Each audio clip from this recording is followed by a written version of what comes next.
दिल्ली में यमुना ने ऐसा रौद्र रूप धरा है जैसे पूरे शहर को डुबोने पर आमदा है। दशकों का रिकॉर्ड टूट गया, जलस्तर 208 मीटर के भी पार पहुंच गया है।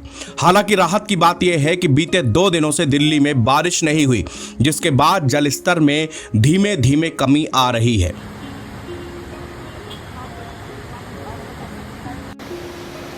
दिल्ली में यमुना नदी प्रदूषण और लगातार इंक्रोचमेंट से किसी नाले जैसी हालात हो गई थी।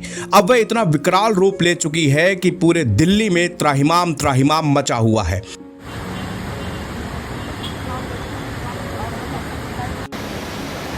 इंसानी अतिक्रमण पर कैसे कुदरत अपना बुलडोजर चला रही है। आज यमुना नदी का पानी जब लाल किले तक पहुंचा तो लोग घबरा गए हैं।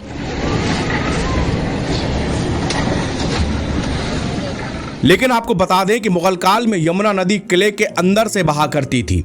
आपको भले ही आज हैरानी हो रही हो या फिर बाढ़ के बाद जिंदगी अस्त व्यस्त हो गई हो, मगर ये तस्वीर तस्दीक करती है कि यमुना आज जहां बह रही है, कभी वो उसका रास्ता हुआ करता था, या यूं कहें कि यमुना का घर हुआ करता था। यमुना किनारे धड़ाधड़ अवैध निर्माण से नई नई कॉलोनियां आकार लेती रही। एनजीटी ने कभी यमुना किनारे खेती पर प्रतिबंध लगाया था, वहां अब खेती तो छोड़िए, अवैध पक्के निर्माण तक धड़ल्ले से होते रहे।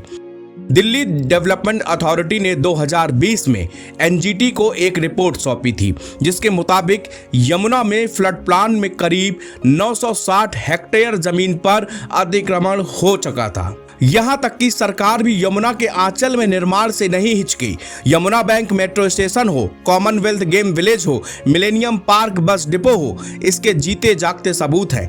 इसका सबका निर्माण डार्क जोन यानी जीरो जोन में हुआ। प्रकृति के साथ छेड़छाड़ होगी तो उसका बुलडोजर एक ना एक दिन चलना तो तय है। ऐसा लग रहा है कि हमने दिल्ली में यमुना की जो दुर्गति की है, उसका बदला लेने पर आज ये नदी उतारू हो गई हो। जीरो जोन यानी नदी का वो इलाका जहां किसी भी तरह का निर्माण प्रतिबंधित होता है, उसमें धड़ल्ले से अवैध निर्माण होते रहे, यमुना के पेट तक के निर्माण होते रहे। बात चाहे पूर्वी दिल्ली के मयूर विहार और आसपास के इलाकों की हो, या फिर दक्षिण दिल्ली के मदनपुर खादर की, या फिर नॉर्थ वेस्ट दिल्ली में वजीराबाद और आसपास के इलाकों की, हर जगह यमुना में बड़े पैमाने पर अतिक्रमण हुआ। डीएनडी से लेकर गीता कॉलोनी, ओखला, वजीराबाद और पल्ला बेट तक अतिक्रमण ही अतिक्रमण देखने को मिलता है। यमुना के एकदम किनारे नई नई कॉलोनियां उगती जा रही हैं। जैतपुर एक्सटेंशन, सोनिया विहार, राजीव नगर जैसी कॉलोनियां इसका उदाहरण है। एनबीटी ऑनलाइन की रिपोर्ट।